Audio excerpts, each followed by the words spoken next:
It is a little after midnight on December 7th, 1942, and the Gironde estuary is black as pitch. 5 collapsible canoes ride the swell off the French coast, each carrying 2 men of the Royal Marines, their faces blacked with grease, their breath held against the cold. Ahead of them, moored against the quays of Bordeaux, sit German blockade runners loaded with rubber and tungsten and other materials the Reich cannot do without. The men paddle in silence for nearly 100 kilometers of hostile river, navigating by memory and moonlight before they finally drift alongside the hulls of the enemy ships. From canvas satchels they produce a strange, unglamorous object. A flattened bowl of metal, magnetized on one face, packed with explosive, fitted with a small chemical fuse no thicker than a pencil. They press it against the cold steel of the hull below the waterline. It clings. They swim to the next ship and do it again. Behind them, the current pulls at the canoes, and somewhere upriver a German sentry's torch sweeps lazily across the water, never quite finding them. Each man knows that if the magnets fail to hold, or if the chemical fuse runs too fast or too slow, there will be no second chance and no rescue. The whole operation depends on a piece of equipment small enough to fit under a jacket, built not in a great state arsenal, but in a requisitioned country house 200 miles away. This device, the Limpet mine, did not come from a great state arsenal or a famous engineering firm. It came from a converted country house in Buckinghamshire, run by a former magazine publisher and an army officer who had been all but written off by the official weapons establishment. Together with a handful of tradesmen, hobbyists, and self-taught tinkerers, they built some of the most effective sabotage weapons of the Second World War, not despite their amateur status, but because of it. This is the story of how a workshop dismissed as a sideshow, working with whatever could be scrounged, soldered, or stolen from a hardware shop, changed the shape of irregular warfare, and how some of its greatest successes began as designs that, by every official measure, should have failed. To understand why such a place needed to exist at all, it helps to go back to the summer of 1940. Britain stood alone, having just been bundled off the beaches of Dunkirk with most of its heavy equipment left behind in France. The Home Guard, hastily assembled from men too old, too young, or too essential for the regular army, drilled with broom handles because there were not enough rifles to go round, let alone anti-tank weapons. Official estimates of the period make for grim reading. Across the entire country there were, in places, fewer than a handful of functioning anti-tank guns per county, and the few that existed were often the wrong caliber for the ammunition available. If the expected German invasion came, ordinary infantrymen and part-time volunteers would have to find some way of stopping armored vehicles with almost nothing. The War Office was not idle, but it was slow. New weapons had to pass through the Ordnance Board, a body built for peacetime caution, where committees debated specifications, demanded extensive trials, and worried, not unreasonably, about safety and standardization. That process might take years. Britain did not have years. It had, at best, weeks before an invasion fleet might appear in the Channel, and it needed weapons that could be designed, tested, and issued in days, even if they were ugly, dangerous to the user, or built from whatever steel, glue, and explosive happened to be sitting in a store's cupboard. There was also a simple arithmetic problem underneath all of this. Britain's factories were already working at full stretch replacing the rifles, field guns, and vehicles lost in France, leaving little spare industrial capacity for entirely new categories of weapon. Any design that demanded scarce machine tools, specialist alloys, or lengthy production runs was, in practical terms, a design that would not exist in time to matter. What the country needed instead was something that could be built largely from materials already sitting in civilian supply chains, by small workshops that had never made munitions before, using processes simple enough that a handful of skilled hobbyists could oversee them without months of retooling. There was a second, quieter problem as well. Conventional military thinking assumed a front line, 2 armies facing one another with artillery and armor. But the war that was coming, certainly in occupied Europe, would not look like that. Resistance movements, commando raiders, and secret agents needed something else entirely. Weapons that were small, silent, deniable, and improvised enough that a factory worker or a fisherman could carry one without arousing suspicion. No existing British weapon was designed for that kind of war. Someone would have to invent an entirely new category of equipment, almost from nothing, and do it fast enough to matter. The man who stepped into that gap was Major Millis Jefferis, a Royal Engineers officer with a reputation, depending on who you asked, for either brilliance or insubordination. Alongside him worked Stuart McCrae, a peacetime magazine editor with no formal engineering training at all, who had been recruited after writing a sharply critical article about the state of British anti-tank weapons. Rather than being disciplined for the criticism, McCrae was put to work solving the problem himself. The two men were given a requisitioned country house called the Firs, in the village of Whitchurch near Aylesbury, a handful of staff and, crucially, a direct line of funding from Winston Churchill that bypassed the normal committees altogether. The unit was officially titled MD1, but it became known with a mixture of affection and disdain from more conventional quarters as Churchill's Toy Shop. The household itself became part workshop, part laboratory, part testing ground. Garages and outbuildings were converted into machine shops. The lawns were used for trial detonations, and McCrae, by his own later accounts, thought nothing of testing prototype fuses on the kitchen table or driving across the surrounding countryside with live explosive devices in the boot of his car, simply because there was no time to wait for a properly equipped range to become available. Staff were recruited less for formal qualifications than for practical ingenuity. Men who had run small engineering firms, worked as tool makers, or simply had a gift for making things out of whatever lay to hand.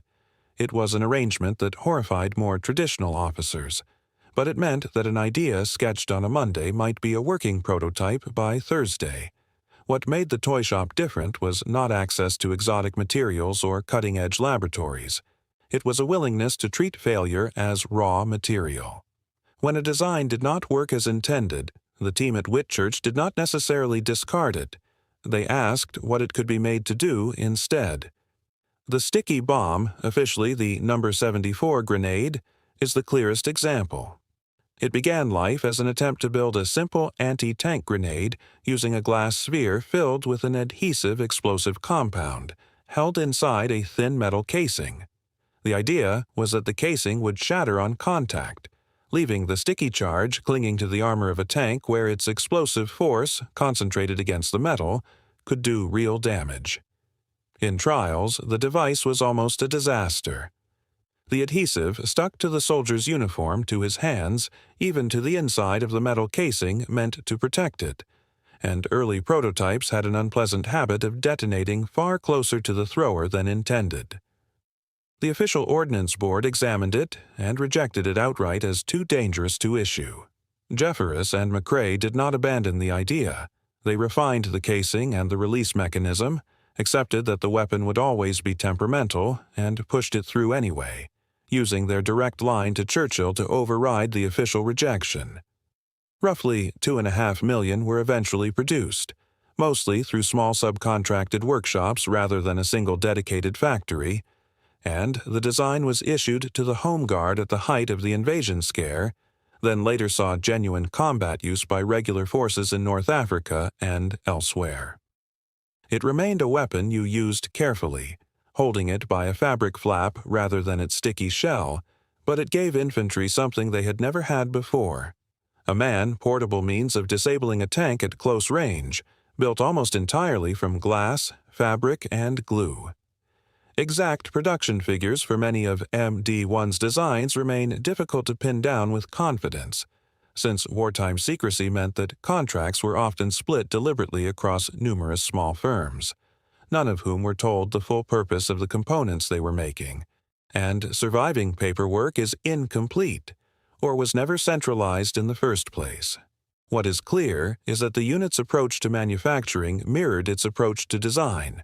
Rather than commissioning one large factory to produce a finished weapon, MD1 often broke a device down into simple, separately produced parts, glassblowers casting spheres in one location, small metalworking shops pressing casings in another, so that no single workshop needed to understand, or could easily reveal, what the finished item actually was.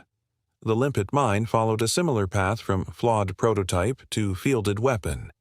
Early magnetic mines either lacked sufficient holding power to stay attached to a hull through tidal movement, or used timing mechanisms borrowed from conventional ordnance that were too bulky, too noisy, or too unreliable for a man swimming or paddling up to an enemy ship in the dark.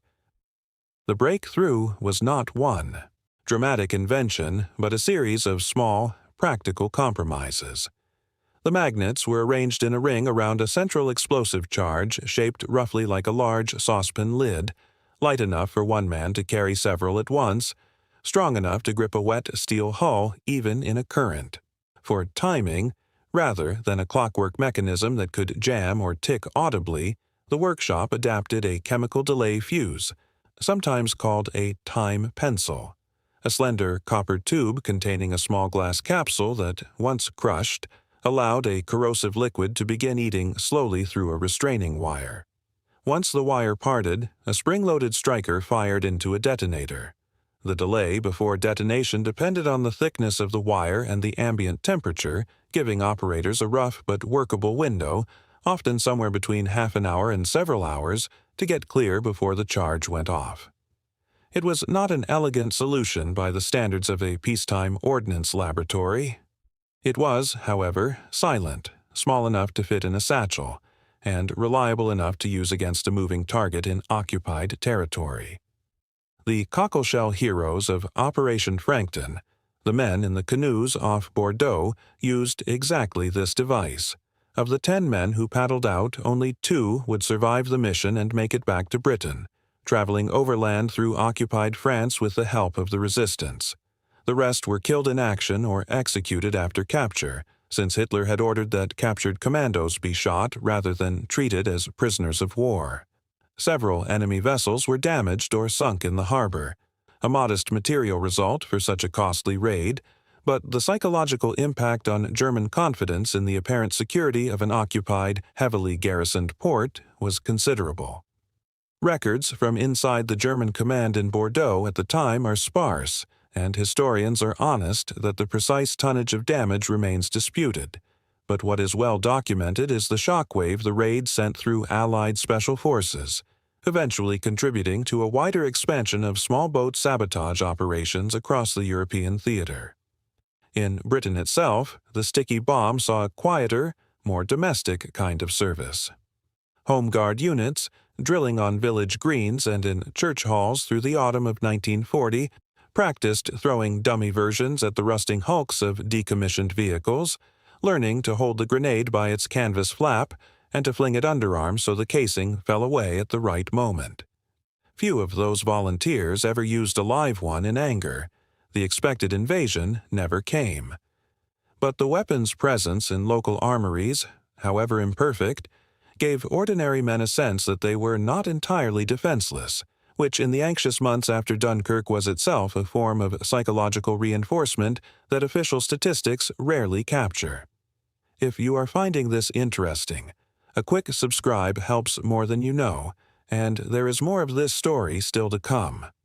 The same chemical time pencils, along with sticky bombs, hand-built incendiaries, and other toy shop designs, were quietly distributed to the Special Operations Executive for use by resistance networks across occupied Europe, from sabotage of railway lines in France to attacks on factories supplying the German war machine in Norway and the Low Countries.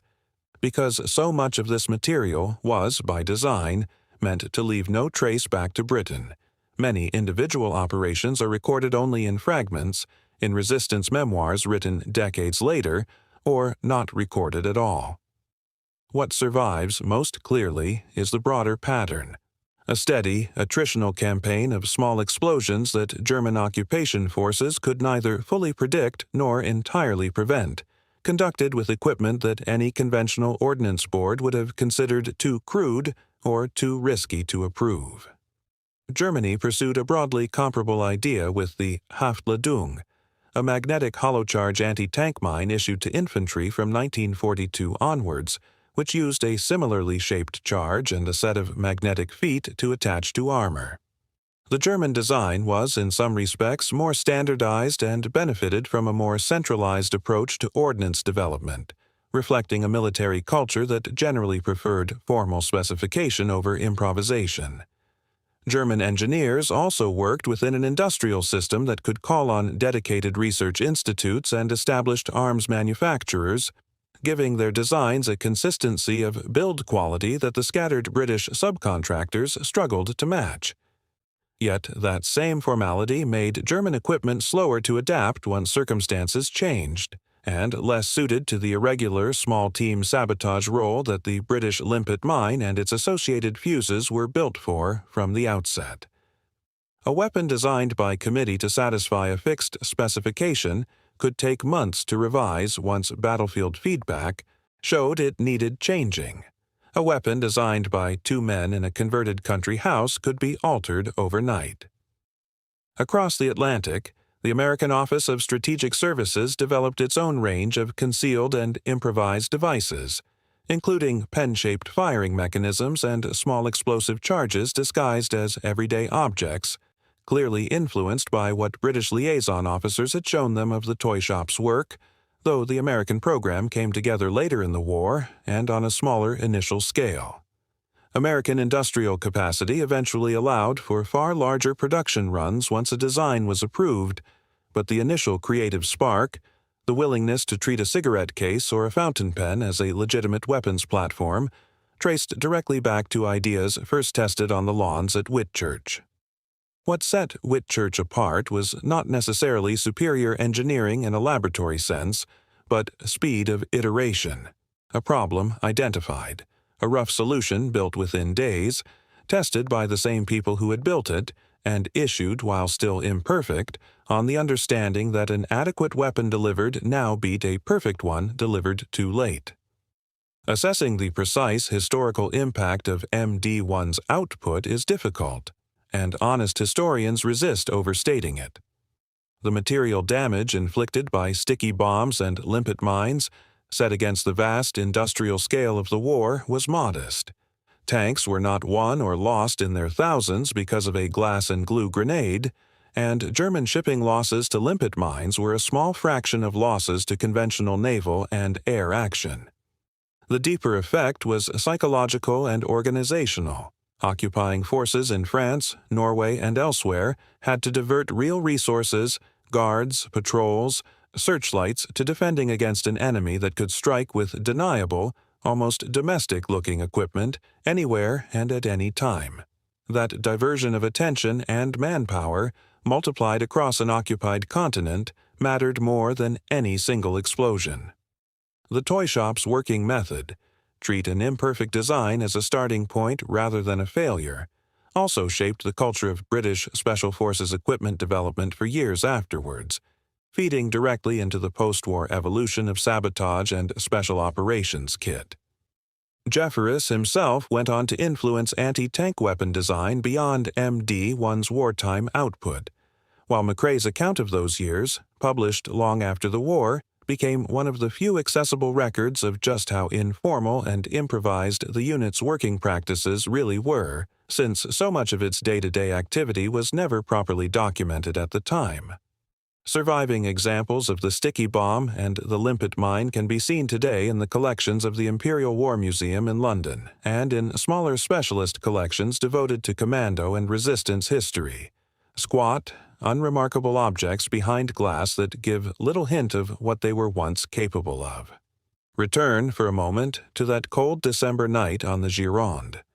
10 men in 5 canoes, carrying weapons that the official military establishment had once rejected as too dangerous, too crude, too unreliable to issue. They did not have the most sophisticated minds in the world. They had minds that had been allowed to be imperfect, refined just enough to work, and trusted to capable hands in spite of their flaws. Most of those men would not come home, but the charges they placed that night on weapons born from a rejected prototype and a converted country house still went off exactly when they were meant to. That, in the end, is the real legacy of Churchill's toy shop. Not a single brilliant invention, but a method, a willingness to build something useful out of something broken, and to keep building until it was good enough to matter. The official establishment wanted certainty before it would commit. Jeffers and McCrae offered something else entirely, weapons that were honest about their own limitations, issued anyway, refined in the field rather than in committee, because the alternative was to have no weapon at all while the enemy advanced. The sticky bomb that would not stick cleanly still disabled tanks. The mine timer built from a cracked glass tube and a length of wire still sank ships. The country house full of amateurs that the official weapons establishment dismissed still changed the course of sabotage warfare across an entire continent. Mistakes, in the hands of the right people, were never really mistakes at all. They were simply weapons that had not yet been finished, waiting for someone stubborn enough to finish them.